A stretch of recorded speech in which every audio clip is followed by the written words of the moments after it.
Fala turma, mais um Gabriel Talks, é exatamente isso, eu disse para vocês que sairia conteúdo toda semana, né, ou todo mês, ou toda quinzena, enfim, tá saindo e eu acredito que você tá acompanhando. E hoje, não diferente dos últimos, tá? Tô trazendo uma pessoa assim muito especial para falar de um tema que para você faz todo sentido. E Gabriel Talks não é o único conteúdo legal que a gente traz para vocês aqui nessa plataforma, né? A Gabriel já há 14 anos faz esse trabalho aí ajudando empreendedores, sejam eles aqueles que estão começando a vida profissional, né, empreendendo, ou outros que já estão, né, na luta aí, na labuta, tentando performar melhor. E esse é o nosso objetivo, é entregar conteúdo legal, rico, para você poder crescer e aplicar isso dentro das suas organizações, dentro da sua vida profissional, tá bom? Mas, cara, hoje eu quero trazer para vocês aqui uma novidade, né? Poxa, foi difícil, esse cara é mais difícil do que Lula e Bolsonaro juntos, imagine. Da última vez que a gente se encontrou em São Paulo. Imagine assim que foi difícil esse processo.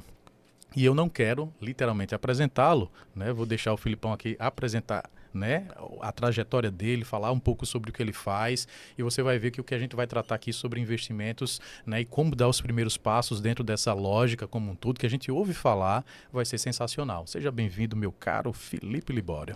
Bom, muito obrigado, André, muito obrigado pelo convite. É sempre um prazer falar sobre educação financeira, auxiliar, ajudar as outras pessoas também a investir o dinheiro dela melhor, né? Afinal, quando você tem uma organização financeira legal, muita coisa na sua vida melhora. Perfeito, perfeito. Isso é bom. Primeiro que vocês já viram que eu falei sobre investimentos e ele já falou sobre educação financeira. São coisas diferentes. E aí eu queria, chefe, que a gente começasse a desmistificar um pouco mais disso, né? Queria que a turma que talvez já ouviu falar bastante sobre esse tema, mas que muitas vezes não tem ainda o conhecimento e o discernimento de como fazer essa divisão ou dar os primeiros passos, eu queria que você desmistificasse um pouquinho disso, né? Qual o conceito ou quais são os primeiros passos ou que tipo de conteúdo legal eles podem receber de você a partir de agora que faça sentido para eles desmistificar essas duas situações, né? O que é educação financeira e qual a diferença dela para a lógica do investimento? Na verdade, o investimento ele faz parte da educação financeira. Perfeito. Né? Eu uso comigo uma lógica e uma fórmula super complexa para você enricar e para você ter prosperidade financeira, né? É uma fórmula muito complexa. Não tem, assim... Acho que ninguém sabe qual é essa fórmula, né? E só existe uma. É você gastar menos do que o que você ganha e investir bem essa diferença. Pode parecer simples, mas não é bem assim que a gente vê no nosso dia a dia, né? Quando você olha pro mapa do Brasil, quando você olha para a população brasileira, a maioria da população é endividada, né? Sim, a maioria da população tem dívidas, a maioria da população não consegue acumular ou poupar nem sequer R$1 no final do mês, né? Então, tudo isso começa com a educação financeira. Antes de você dar o primeiro passo para os investimentos, você tem que ter dinheiro. Perfeito, perfeito. Você tem dinheiro, como é que você tem dinheiro? Sim. Gastando menos do que o que você ganha. Como é que eu sei quanto eu gasto? Como é que eu sei o quanto eu ganho? Anotando. Sim. Né? Medindo. E aí tá aí você, cara dos processos, cara da consultoria, porra, tudo que você mede, você pode melhorar. Exato. Né? É até engraçado que eu gosto muito de medir tudo, né? E tem esse negocinho aqui, esse reloginho aqui, cara, assim, que eu começo a medir tudo. Meço a quantidade de passos do dia, meço a quantidade de calorias, meço a quantidade de minutos que eu faço exercício físico e vou cada vez tentando melhorar isso, né? E acredito que todo mundo tenha um objetivo, todo mundo saiba onde quer chegar, todo mundo tenha um sonho, né? E a maioria das coisas que a gente sonha, a gente precisa de capital, a gente precisa de dinheiro, né? Então, aqui vai uma primeira dica aí para você que está nos assistindo, que é, use o dinheiro como um meio e não como um fim. Não queira ter dinheiro, queira ter coisas para que, com o dinheiro você consiga alcançar essas coisas, né? Então isso é muito importante, essa mudança, que você começa a sonhar e você começa a ver o dinheiro como um meio para você alcançar esses objetivos, né? E a educação financeira é primordial. Você saber lidar com o dinheiro, você saber lidar com as suas finanças, você saber controlar, você saber medir, né? Então esse é o primeiro passo, né? Depois que você já tem uma poupança, depois que você já tem um capital guardado, né? Aí você vai começar a dar os primeiros passos nos investimentos, né? E aí você vai começar a procurar alternativas, né? Mas antes disso, eu não aconselho. Perfeito, perfeito. Eu entendo que essa métrica ela é extremamente importante porque ela nos dá condições de enxergar esse nível de poupança que eu tenho, né? E levando em consideração, acho que a maioria dessa população, como você colocou, né, que é uma população endividada, permeando inclusive no uso, por exemplo, de, sei lá, cheque especial e uma série de outros artifícios para complementar a ação ali, né, do mês, enfim, da rotina do mês. Eu imagino que talvez esse exercício desse ato de poupar não é necessariamente algo tão simples como muitas vezes até parece. Primeiro porque ele tem um passivo, né, para poder suprir. Só que, ao mesmo tempo, vamos imaginar que ele está saindo desse passivo e ele passa a ter pelo menos um respiro. E aí eu queria que você falasse para a gente um pouquinho sobre o quanto ele deveria poupar, ou pelo menos o que é comum a gente ouvir, né, em termos de poupança, para que a gente pudesse dizer o seguinte: bom, agora eu acho que você já está nos primeiros passos para poder iniciar uma ação de investimento.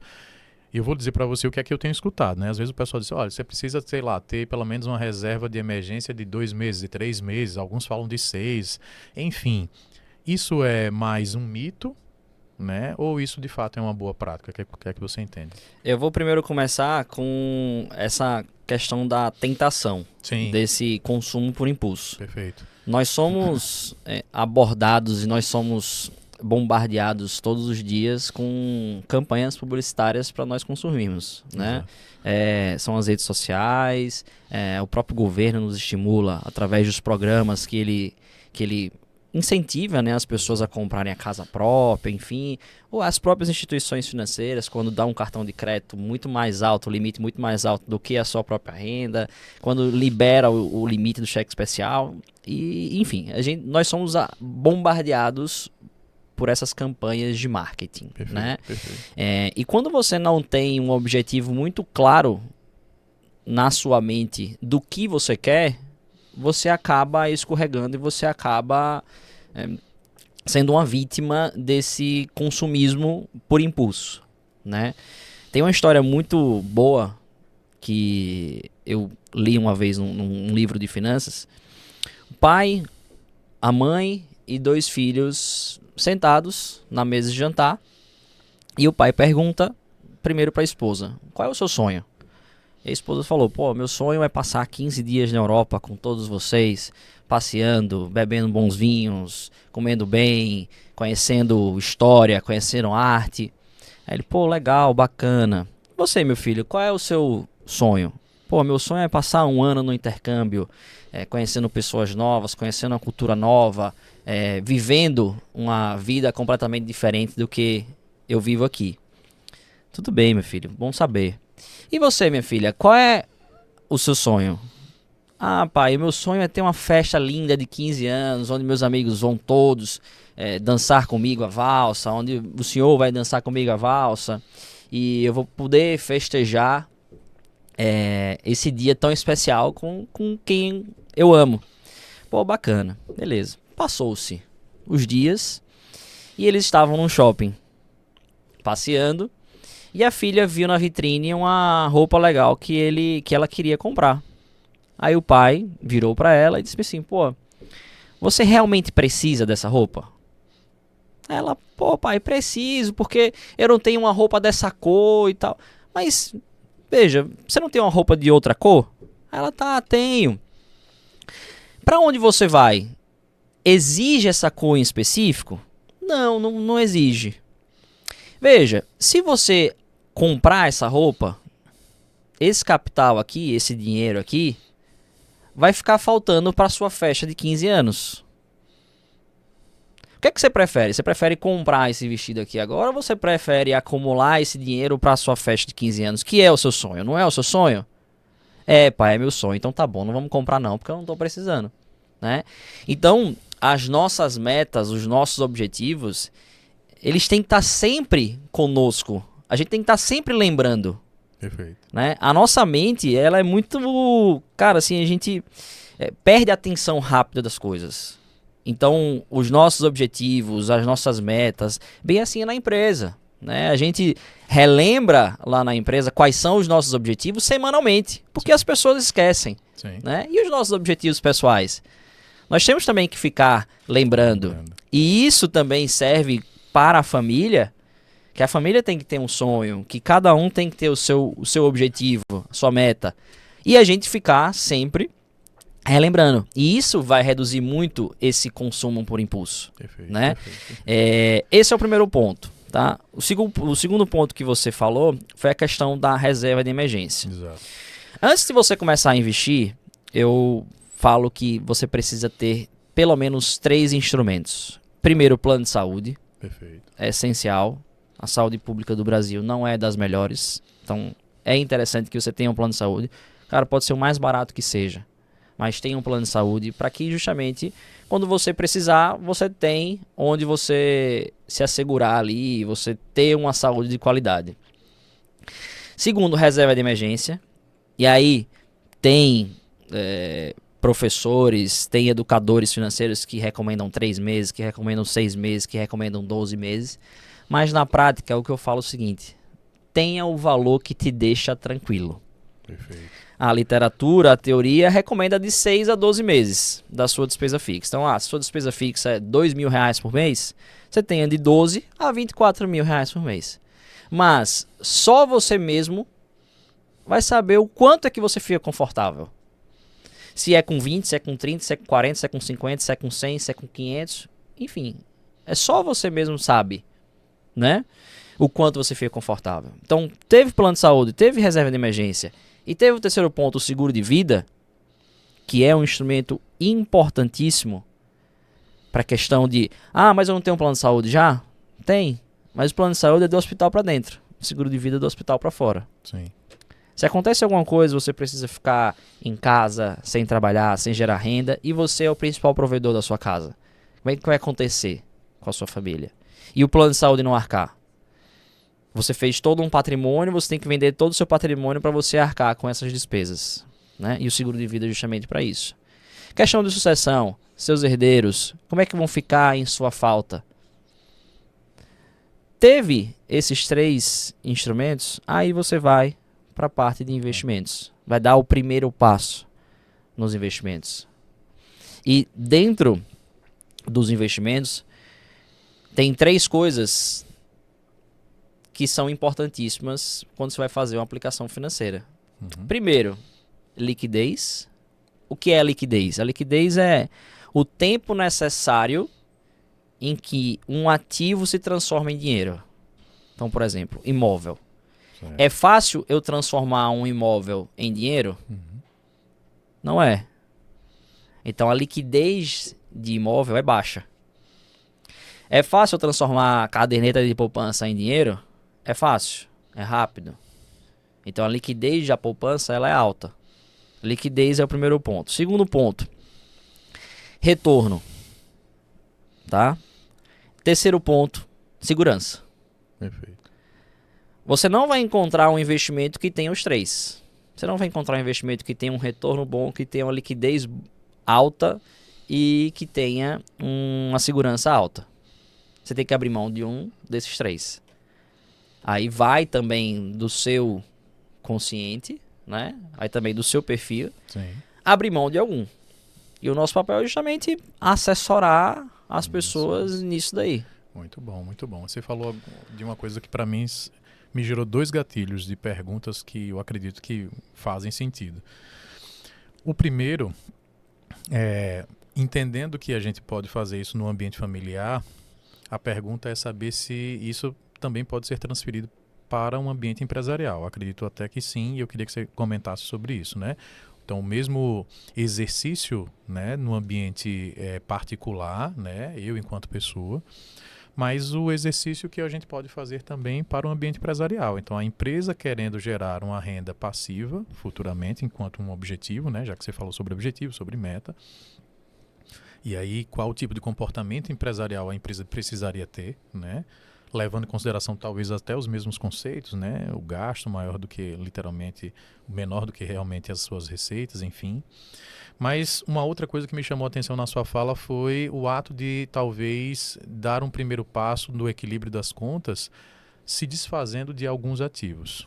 Porque muitas vezes, apesar de eles serem difíceis no ato da liquidez, mas também são, na minha concepção, e aí eu posso estar errado e eu quero que você comente sobre isso, como talvez um gatilho mais rápido ou a curto prazo para você equilibrar contas e talvez utilizar desse período agora, desse equilíbrio e da geração talvez dessa reserva para iniciar um processo de investimento.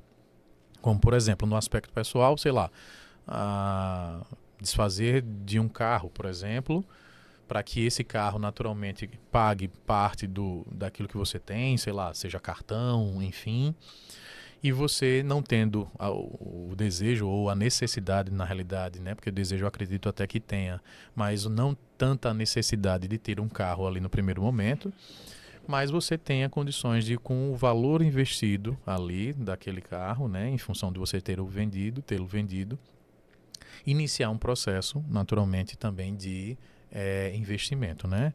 Partindo da ideia que você utilizou o dinheiro do carro primeiro para sanear, criar reserva e com base nisso agora dar os primeiros passos. Isso é lógico, isso é possível, é algo que foge de uma regra, são dúvidas que eu acredito que eu tenho, né? Já pensei inclusive em fazer isso uma vez, mas eu também não sei se é um tipo de loucura tradicional. Não, André, fique com seu carro, né? Deixe ele no lugar, enfim, faça esse outro caminho, que eu acho que é o caminho mais salutar do que você partir para uma estratégia. E eu vou dizer por que eu estou perguntando isso, para você entender. Mas por que você quer desfazer disso? Às vezes o que eu tenho ouvido, né, nas oportunidades que eu tenho, né, de ouvir sobre esse tema, é sobre a lógica do retorno sobre esse investimento no ato de, né, então, dependendo da idade que você tenha, para que você crie a renda passiva que você gostaria, isso requer também o nível de investimento que você aporta. Então, se eu for aportar R$100 todo mês para fazer uma determinada coisa, beleza, você vai ter o retorno sobre aquilo.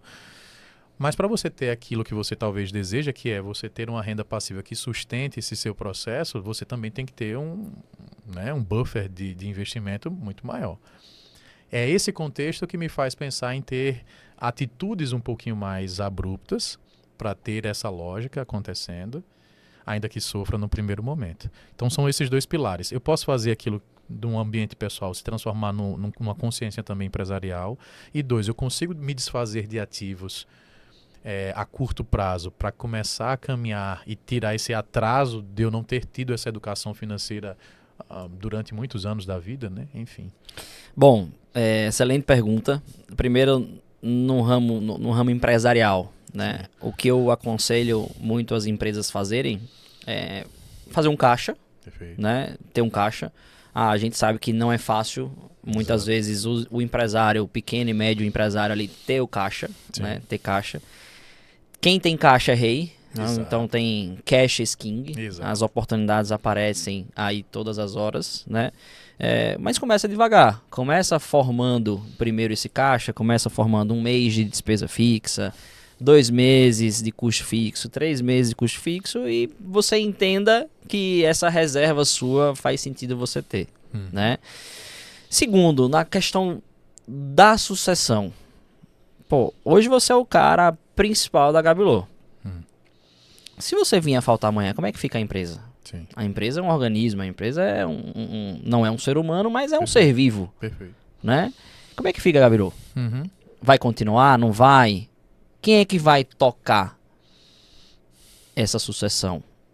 Né? Quando o fundador sai, quem é que toca? Quanto é que custa encontrar um cara para tocar no mercado de hoje? Sim. É caro, é barato, enfim. Então, você tem que pensar nessas coisas, na sucessão. Né? E aí é onde entra muito esse instrumento de seguro de vida, esse instrumento de proteção, de vida mesmo. Afinal de contas, as empresas são feitas de pessoas, né? Então você tem que proteger as pessoas, e principalmente as pessoas chaves para o negócio. Esses aí devem ter uma atenção mais de perto, né? Então no ramo da empresa é isso, tá? No segundo caso de você vender ativos, fazer investimentos e com esses investimentos você pagar um ativo, se você olhar para o lado racional, faz sentido. Sim. Tá? Se você olhar para o racional, faz sentido. Agora para o lado emocional, aí vai de cada um. Sim. Hoje eu moro de aluguel por opção. Sim. E para minha família tá tudo bem. A gente mora de aluguel por opção. A gente poderia ter um apartamento próprio? Poderia. Financiado ou não, mas poderia ter um apartamento próprio. Sim. Mas primeiro, a gente não quer ter dívida. E segundo, a gente acredita que o nosso capital investido, ele tem muito mais valor para as oportunidades que podem vir a nos aparecer. Por exemplo, a gente está ainda em fase de construção de patrimônio. Se eu tenho 1 milhão imobilizado, o que eu vou fazer com esse 1 milhão? Se eu tenho 1 milhão em dinheiro, eu posso aproveitar esse capital para eu fazer investimentos. Quem é empresário sabe, nada vai te dar mais dinheiro do que a sua empresa. Então invista muito nela, né? Então, vou vender o carro, vou investir esse dinheiro e esse carro vai me dar uma renda passiva para andar de Uber. Né? Faz sentido? Racionalmente faz. Mas emocionalmente faz sentido para você? Você vai vender esse carro, você vai investir esse dinheiro dentro da sua empresa e você vai, depois de 1 ano, depois de 2 anos, comprar 2 carros, 3 carros? Né? Então, tudo tem que ser... Eu não sou aquele cara totalmente racional. Certo. Né? Porque, no fundo, tem um pouco do emocional também nas nossas tomadas de decisão. Sim. Né? Eu tenho clientes, eu tenho pessoas que não gostam de conviver com dívida. Sim. Elas não gostam. Faz sentido ter dívida? Faz. Muitas vezes você tem uma dívida que é muito mais em conta do que o seu dinheiro que está investido, faz super sentido. Mas tem pessoas que não gostam de saber que tem dívida. Tem outras não. Tem outras que gostam de viver com boletos para pagar. Eu escutei uma vez do José Galó acho que não sei se foi o José Galó da Renner ou se foi o cara da Flytour na época, uma agência de viagem. E ele falando que ele não gosta de ver dinheiro na conta. Engraçado isso, né? Interessante.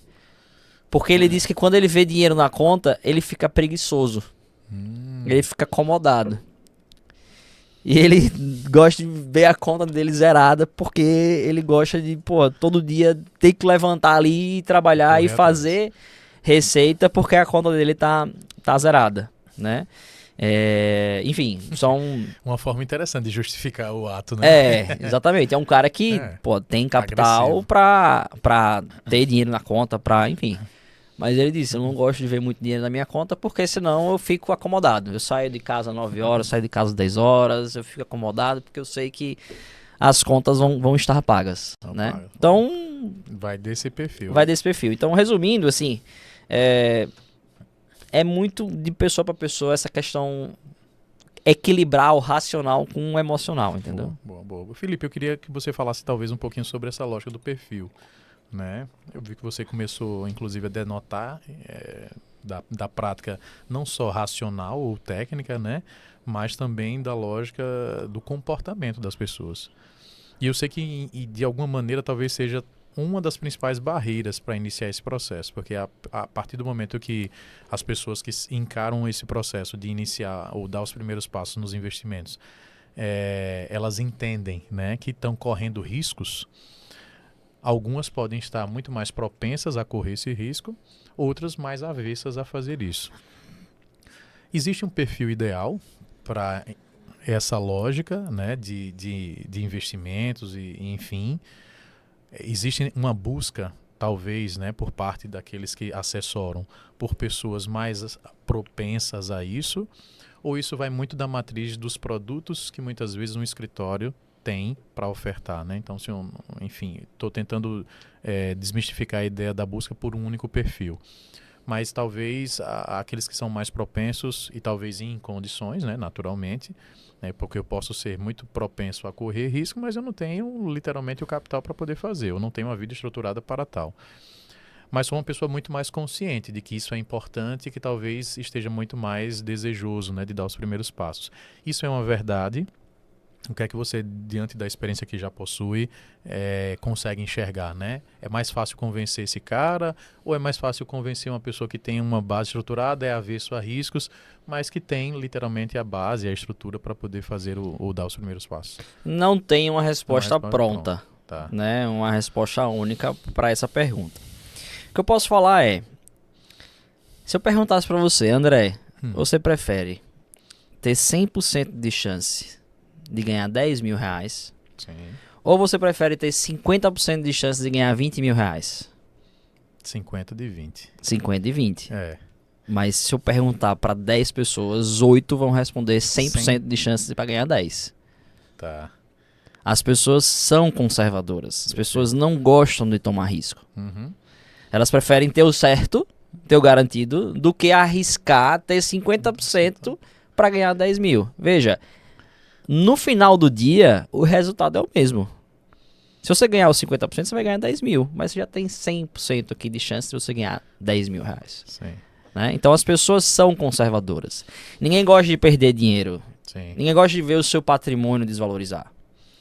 Mas aqueles que gostam de risco, os empreendedores, você está tomando risco todos os dias na sua empresa. Todos os dias você acorda tomando risco. Seja risco trabalhista, risco tributário, risco operacional, risco legislativo de mudar uma legislação e o seu negócio todo mudar. Enfim, olha a quantidade de riscos que você está correndo no seu dia a dia. Só que o seu retorno, ele é condizente com o risco que você toma. Quando você vai olhar a margem de uma empresa, é muito maior do que o investimento. Uhum. Né? O investimento conservador. E aí você tem investimento conservador, que você não perde dinheiro, até o investimento em ações, em empresas, que você vai tomar o risco de você ser sócio de uma empresa. E aí você tem que encontrar um equilíbrio. Por exemplo, um empreendedor. Como é que tem que ser as aplicações desse cara? Se ele está tomando risco no negócio dele, as aplicações dele tendem a ser mais conservadoras para equilibrar isso daqui. E no final do dia ele pode precisar desse capital para ele colocar dentro da empresa. Um funcionário público, um aposentado, enfim, algum profissional que tenha uma renda certa. Todo mês ele está recebendo o mesmo valor. Como ele já tem uma renda certa, uma remuneração fixa aqui, ele pode sim tomar um pouco mais de risco no mercado. Uhum. Afinal de contas, no longo prazo, o que dá dinheiro é a empresa. O que dá dinheiro é negócio. E quando você vai para o mercado de ações, você compra um pedacinho de uma empresa ou de várias empresas, que vai fazer com que o seu patrimônio ele cresça. O que as pessoas têm dificuldade de enxergar é justamente isso. Quando você está entrando no mercado de ações, é a mesma coisa que você está abrindo um negócio. Você não quer ver o resultado desse negócio em um mês, em 2 meses. É impossível você ver. Uhum. Em 3 meses, em 6 meses, em 12 meses. É impossível. Muitas vezes você vai abrir uma loja, uma empresa, que o payback, o prazo que você vai retornar ao seu investimento é de 3 anos, 4 anos, 5 anos. E você quer investir em uma ação, Perfeito. E você quer ver o retorno em 2 meses. Uhum. Né? Então, investimento em negócios, investimentos de risco, exigem um prazo maior para que você tenha um retorno legal. Ah, não tenho esse perfil. Então vai para o certo, que é a renda fixa mesmo, que é você vai comprar papéis, seja do tesouro, do título público do governo, seja de banco, seja de empresas, que você vai ter a sua remuneração certa ali, né? Então não tem o certo ou errado, tem o que o seu perfil diz aceitar, né? E também os seus objetivos. Pô, se você tem um objetivo mais de longo prazo, você pode correr mais risco. Se você tem um objetivo mais de curto prazo, você não pode correr tanto risco. Então, muitas vezes as pessoas pensam o contrário, né? Ah, não, investimento e risco tem que ser mais de curto prazo. Investimento no longo prazo tem que ser mais conservador. Não, o contrário. Imagine que você tem uma pretensão de você comprar uma casa daqui a um ano. Você vai tomar risco com o seu dinheiro? Você não vai, porque o seu dinheiro ele pode desvalorizar nesse período. E você não tem dinheiro para você comprar uma casa daqui a um ano. Entendi. Mas se você vai comprar uma casa daqui a 10 anos, você pode tomar risco. O seu dinheiro ele vai desvalorizar, ele vai voltar, ele vai desvalorizar, ele vai voltar, enfim. O que importa é que no médio e longo prazo, muitas vezes, se você permanecer investindo, você vai ter mais capital do que você teria numa renda fixa, num título mais conservador. Na maioria das vezes. Tá? Não é certo também, não é garantia. Perfeito, perfeito. Essa percepção, que eu acredito que é importante, né, dos perfis, é algo que talvez, num primeiro momento, eu acho que, até mesmo nesse contato, né, com vocês, isso é natural ser feito. Eu não sei se sim, mas é uma coisa que eu acredito que é possível. Pô, beleza, qual é o seu objetivo? Quais são as perguntas tradicionais, para que nessas perguntas o assessor consiga determinar ali, talvez, qual é o conjunto, o pacote de serviços que faz mais sentido para aquela pessoa, né? Seja ela uma pessoa que tomou as iniciativas de forma particular ou se ela é de fato uma empreendedora e tem, mais uma vez, o lastro para poder fazer. E eu entendo que isso é comum. Existe hoje vamos dizer assim, algum pacote clássico de investimento que a gente entenda que seria basicamente as primeiras orientações que geralmente acontecem quando esse perfil é definido. Hoje, por exemplo, a maioria das pessoas, toda vez que me aproximo delas, possuem as mesmas iniciativas, ou talvez nas mesmas empresas, ou no mesmo nível estou investindo na Petrobras, estou investindo no varejo, sei lá, na Magalu, no tal lugar. O perfil geralmente é como se fosse assim, bom, eu quero iniciar, vou iniciar geralmente com esse pacote aqui, que é um pacote ou não dedicado, né, ali só em uma determinada empresa, obviamente o risco acaba sendo muito maior, mas geralmente sempre nos principais players ali, são aqueles que talvez traduzam um risco menor, e naturalmente isso é comum ou é porque as pessoas que pelo menos eu estou andando são pessoas que têm o mesmo perfil e acabam meio que fazendo as mesmas coisas? Eu queria entender um pouquinho disso. Então, é muito do efeito manada também, né? Perfeito. Eu tenho vários amigos que compraram um celular desse aqui. Então todo mundo vai e compra esse mesmo celular porque um amigo disse que é legal, que tá resolvendo a vida dele, e aí todo mundo vai embora e vai atrás, né? Sim. Isso é o efeito manada. Sim. Né? A pessoa física, no Brasil e no mundo, ela é campeã de comprar coisas caras e vender coisas baratas quando você vai para o mercado financeiro, né? E isso você tem que ter muita cautela na hora de fazer o investimento. Todo mundo sabe da teoria de que o que é melhor e o que você tem que fazer é comprar na baixa e vender na alta. Sim. Só que 2020 bolsa caiu por conta da pandemia, 2021 bolsa caiu, 2022 bolsa caiu também, ninguém comprou. Todo mundo saiu. Todo mundo vendeu. Uhum. Todo mundo vendeu com prejuízo. 2023 bolsa está subindo, todo mundo está querendo comprar. Que lógica é essa? Então, essa é a receita infalível para você perder dinheiro. Uhum. Tá? É comprar na alta e vender na baixa. Sim. O que a gente tem que fazer é o contrário. Quando ninguém quer comprar ações, é o momento que você tem que comprar. Quando todo mundo quer comprar ações, é o momento que você tem que vender. Tem um ditado no mercado que diz: quando você escutar falar sobre o mercado de ações na mesa de um bar, meu amigo, venda. porque já chegou no último estágio. Entendi. Né? E a gente está atravessando um momento agora que é bem oportuno para você começar a investir no mercado de ações, porque os juros vai cair.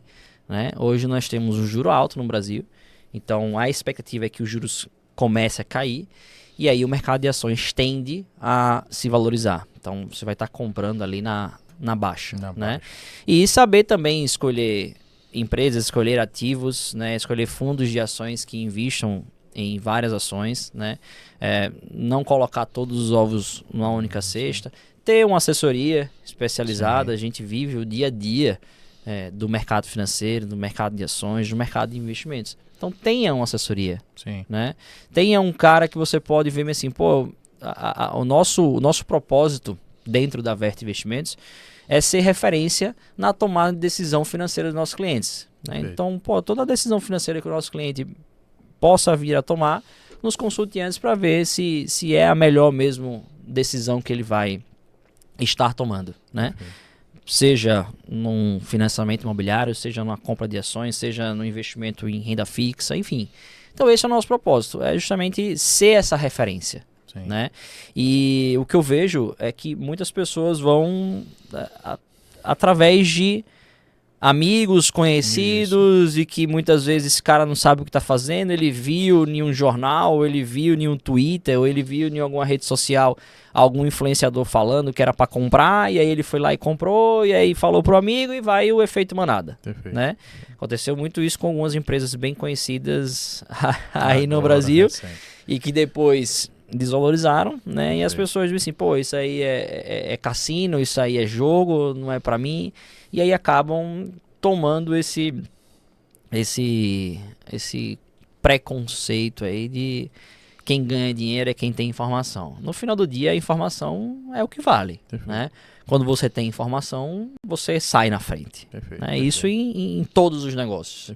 Né? Então, o que eu recomendo muito é ler. A gente tem um perfil muito educacional, de gostar de ensinar, de gostar mesmo de mostrar onde o cliente está investindo, para que ele saiba mais. A gente gosta que o cliente saiba onde é que ele está colocando o dinheiro dele. Né? Então, respondendo a sua outra pergunta, se a gente tem algum pacote ou não, é muito feito sob medida. Sim. É muito feito direcionado para cada perfil de cliente. Perfeito. Se você olha a nossa carteira, você dificilmente vai ter uma mesma carteira para vários clientes. Perfeito. Tá? Tem cliente que é conservador, então ele vai somente investir em renda fixa. Tem cliente que é mais agressivo, ele vai investir em ações. Tem cliente que é moderado, que ele vai fazer uma mescla ali de vários ativos, entendeu? Então não tem um padrão específico. Um padrão, entendeu? Perfeito. Eu queria... E aí veja a quantidade, gente, de insights que você já está, né, com certeza, né, anotando ou até mesmo levando aí para o seu dia a dia. Esse é um dos objetivos, tá? Desse conteúdo que é rico. E já se encaminhando aqui para o nosso momento final, né, levando em consideração a lógica do tema e tal, eu queria que o Felipe abordasse a ideia de investimentos é algo para mim, né? Como é que eu hoje poderia tomar a decisão de procurar uma assessoria, né? E como é que eu desmistifico a ideia do medo de buscá-lo? Né? Porque eu acredito que ainda tem essa lógica. Poxa, eu não vou tomar o tempo de um assessor porque a minha condição hoje já não é propícia a. Mas muitas vezes esse próprio assessor pode me orientar a, né? E eu vi que você falou sobre o aspecto educacional, né? De investir nesse momento de consciência da turma, né? Então, como é que eu me aproximo de vocês? E aí eu queria que você falasse justamente sobre esse processo, né? Quais seriam os primeiros passos? Como é que a Vert hoje abraça essa turma que quer entender melhor sobre, né? E como é que ela conduz esse processo, ainda que a pessoa, né? Ainda que tenha que dizer, por exemplo, que a pessoa não está no momento em função desse ato educacional, mas que ela consiga gerar consciência de uma maneira madura para essa turma, né? E desmistifique um pouquinho sobre o papel do assessor, né? No dia a dia, né? Uma vez que a gente inicia um processo lá com a Vert, né, qual é esse papel, né, do assessor no dia a dia desses investimentos feitos ali, seja para mim enquanto pessoa física, seja para mim enquanto empresa, né, o fato de estar junto com vocês, o que é que essa empresa consegue nos trazer em termos de resultado, o que é que seria diferente de não estar com vocês, né? Pô, olha, se hoje você não tem essa assessoria, hoje você não tem esse acompanhamento, ou se hoje você não tem esse direcionamento, você pode pecar nisso, você pode pecar nisso, né, e você pode ficar mais distante talvez do seu objetivo em função disso. Então ter essa assessoria é extremamente importante e que eu acredito que todos aqueles que chegam próximo da Verte vão ter esse benefício de fazer isso e isso. Eu queria que você desmistificasse essa lógica. Então, o nosso propósito é justamente ser a empresa, ser o parceiro ali, referência em qualquer tomada de decisão financeira do nosso cliente, né? Então, vou falar no âmbito pessoal, né, na pessoa física primeiro. Pô, quando você fala em plano de saúde, reserva de emergência, seguro de vida, você está protegendo o patrimônio do cliente. Né? Então você está fazendo uma proteção de que, pô, se eu tiver algum problema de saúde que afete a minha locomoção, que afete os meus movimentos, eu estou protegido, meu patrimônio está protegido.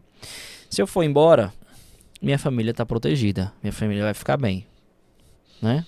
Ok, protegi. Quando você compra um carro na concessionária, qual é a primeira coisa que você faz? Você bota o seguro. Você não sai com o carro sem o seguro. Perfeito. Mas tem várias pessoas que saem de sua casa sem o seguro de vida. Está protegendo o seu carro, mas não está protegendo a sua vida. Perfeito. Esse é o primeiro ponto. O segundo ponto é você aumentar a rentabilidade do seu patrimônio. Certo. Você tem um patrimônio X que está te dando uma remuneração. Como é que eu faço para aumentar essa remuneração aqui? E aí entra o nosso trabalho. Então nós atuamos tanto na proteção como no acúmulo de patrimônio também. Entendi. Então quando a pessoa nos procura, é justamente nesses dois meios, tanto na proteção como na acumulação. Entendi. Né? E o nosso papel é justamente esse. É sempre pensar em quê? Proteger o patrimônio do nosso cliente e fazer com que ele acumule cada vez mais patrimônio. Para quê? Para que ele atinja os objetivos dele. Né? Então, através da assessoria, a gente é essa referência nessa tomada de decisão do cliente. Pô, eu vou fazer uma compra de um imóvel. O que é mais inteligente de se fazer? Sempre nessa ótica de proteger patrimônio, acumular patrimônio. É mais barato eu financiar, é mais barato eu pagar à vista, é mais barato eu ter um consórcio. O que é mais barato? O que é mais em conta? Que vai fazer com que eu acumule um patrimônio e tenha uma rentabilidade maior do meu patrimônio. Tá? Então nós somos esse cara. Né? Nós somos essa pessoa que vai justamente estar ali do lado do cliente nas tomadas de decisão. Tem vários clientes, pessoas jurídicas também, que faz o seguinte: Felipe, o que é melhor para mim? Eu comprar minha mercadoria à vista, que eu tenho tantos por cento de desconto, e eu deixo o dinheiro aqui rodando na empresa, ou é melhor eu deixar o meu dinheiro investido e comprar a mercadoria a prazo, por exemplo? Sim. Aí é fazer conta. O nosso papel é fazer conta e dizer assim, ó, cara, é melhor você comprar a mercadoria à vista. Você aumenta a sua margem de lucro, consequentemente sobra mais dinheiro no seu bolso. Você vai aumentar o seu patrimônio. Né? Para proteger isso também. Aí entra a parte de sucessão, entra a parte também de plano de saúde, enfim, de reserva de emergência dentro da empresa também. Né? Lá na Verte nós temos vários cursos onde a gente faz justamente essa parte educacional. Para você dar o primeiro passo, qualquer pessoa que tenha pelo menos R$35 consegue começar a investir. Então, não precisa você ter muito dinheiro para você começar a investir. Lógico que com R$35 você não vai ter você não vai dobrar o seu capital todo mês. Perfeito. Mas eu sempre falo para as pessoas que estão querendo iniciar com pouco montante, com pouco dinheiro, que invista muito em conhecimento. Sim. Né? Compre livros, faça cursos, participe de palestras para que você aumente o seu conhecimento e você comece a ganhar mais dinheiro com o quê? Na sua profissão. Né? Então, pô, se eu sou um consultor e que eu começo a entender sobre vários processos, que eu estou investindo em mim, que eu estou tendo um conhecimento maior, eu posso cobrar mais caro. Sim. Minha hora fica mais cara. Consequentemente, eu estou ganhando mais dinheiro. Né? Então, invista muito em conhecimento.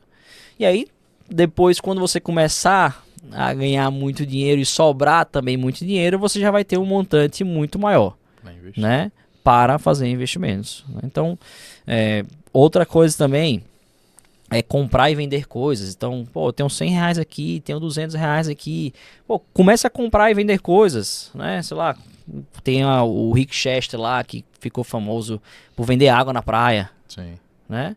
E você não tem que ter vergonha de ganhar dinheiro, de você ir para de ir em busca dos seus objetivos, né?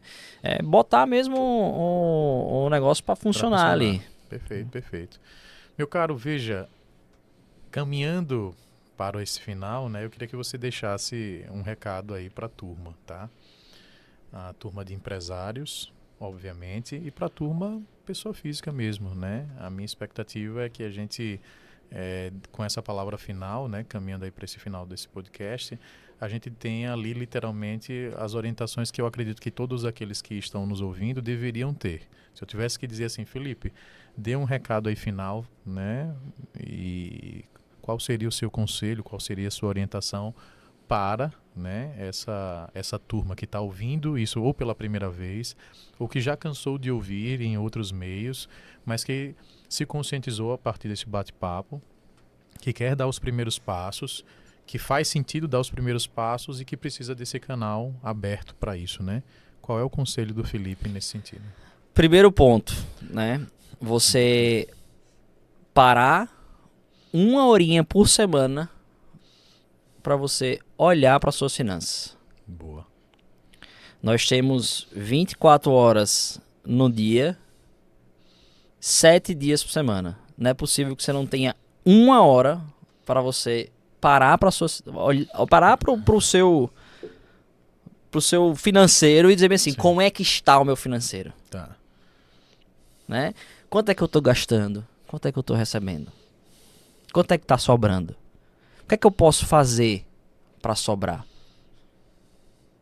O que é que eu posso fazer para investir para eu ter um retorno maior? Sim. Muitas vezes nós estamos no automático, só apagando incêndio, né? Só correndo atrás de ganhar mais dinheiro. Sim. E não estamos parando para dizer assim, o que é que eu preciso fazer?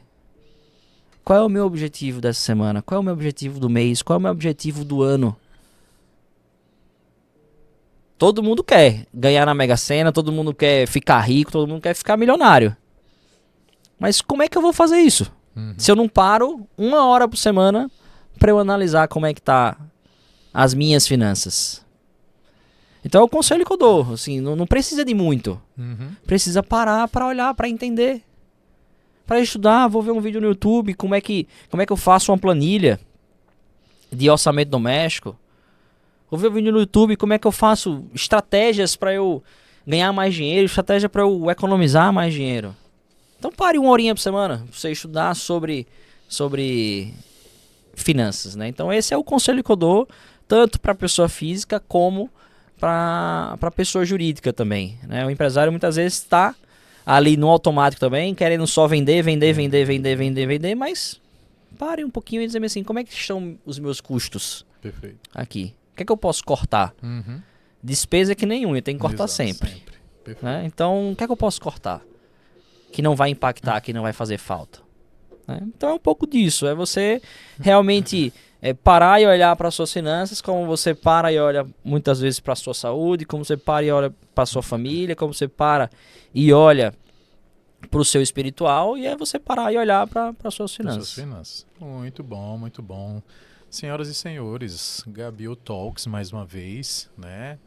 Esse cara aqui que falou tudo e mais um pedaço, dando orientações claras a respeito sobre educação financeira, antes de tudo, né? Para depois a gente caminhar para uma lógica de investimentos. E aí, o conselho final é, não precisa fazer muita coisa.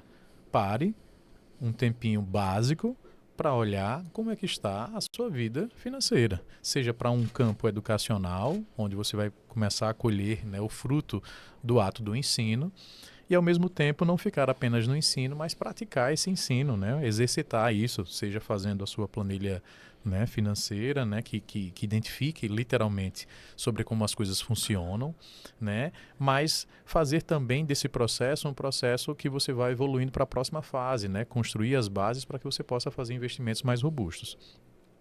Levando em consideração coisas fundamentais que ele deixou claro aqui. Ter ajuda nesse processo é sempre fundamental. Reconhecer, né, que o papel da assessoria ele é fundamental como um instrumento orientador, né, para que você alcance o resultado, é muito importante. E isso é muito claro não só nesse aspecto da nossa vida, seja ela pessoal ou empresarial. Quantas vezes você busca o conselho dos seus pais para tomar uma decisão?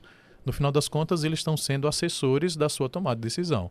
Quantas vezes você procura conselhos aí no campo empresarial também para tomar? Então tem a figura lá dos mentores, né, dos coaches, enfim, qualquer profissional que venha para fazer isso. E não é diferente, né, na nossa vida financeira, seja ela pessoal, seja ela empresarial. Nós precisamos de pessoas que nos orientem a fazer isso, né? Então, quando eu convidei ele aqui, né, representando a Vert, né, como sendo uma empresa que cuida, né, dessa sua tomada de decisão, é para que a gente pudesse entender que existem profissionais, né, como o Felipe, que estão à disposição para que a gente busque essa orientação, né, e que, com base nisso, a gente comece a tomar decisões melhores em busca de um objetivo que está mais claro agora na nossa cabeça, fruto daquela educação que você teve ao parar aquela 1 horinha aqui que ele sugeriu. Então, obrigado, Felipe, mais uma vez, né? Obrigado a Vert na sua pessoa, né? Enquanto CEO da Vert.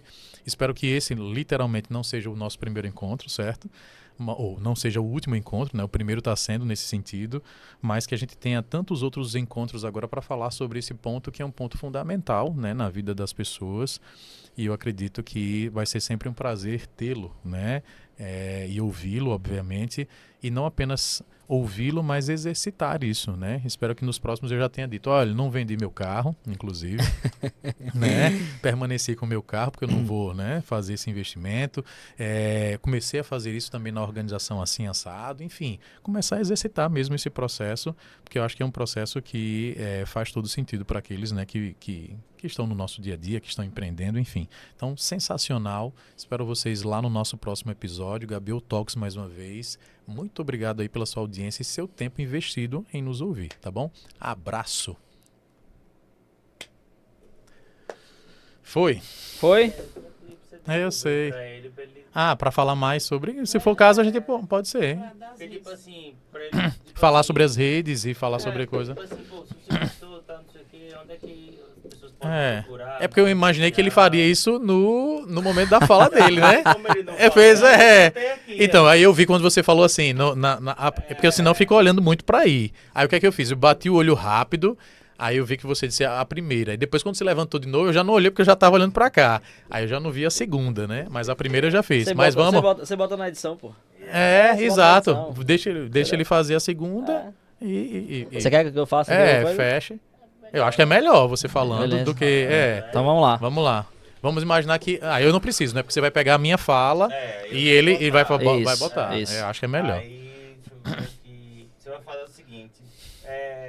Depois dessa aula que você deu pra gente, então quem estiver assistindo... Perfeito. Eu vou fazer essa introdução. Quiser entender mais, onde é que pode procurar? Perfeito. Beleza? Então eu começo eu falando, né? Isso. Beleza. E vou precisar dos 3 segundos ou não? Não, pode ir olhando. Não, olhando pra ele. Pronto, Felipe. E então eu queria que você fez... você pediu pra eu ir, pô. Você que disse que eu tava livre. Poxa, esse David me quebra. Lembre. Você tem que dar um tempo. Porque se eu falar vai e você já foi, vai sair minha voz. Né? Por isso mesmo que eu pedi pra você dizer. Se é pra eu dar o tempo, você que disse que era pra eu ir. Eu fui embora, né? Tá, sim. 3 segundos e entra, não é isso? Então, bora.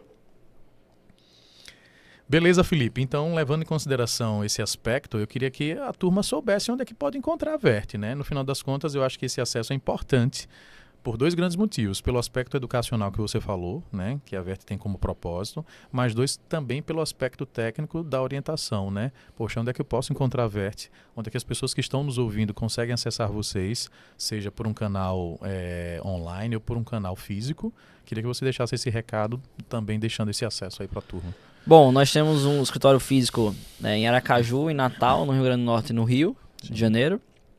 Vocês podem nos encontrar nessas praças. Nas redes sociais também, nós produzimos muitos conteúdos, né, dentro das redes sociais, então é @Vert Investimentos. E o meu também, em particular, @Felipe Libório, é liberado, sempre estou produzindo, sempre estou mostrando ali os bastidores do dia a dia de um assessor de investimentos, né? Então, canal aberto, fico à disposição caso queira voltar aqui, sempre estou à disposição aí para falar um pouco sobre a educação financeira para a turma. Obrigado mais uma vez. Obrigado, meu chefe, mais uma vez. Agradeço. Gabil Talks.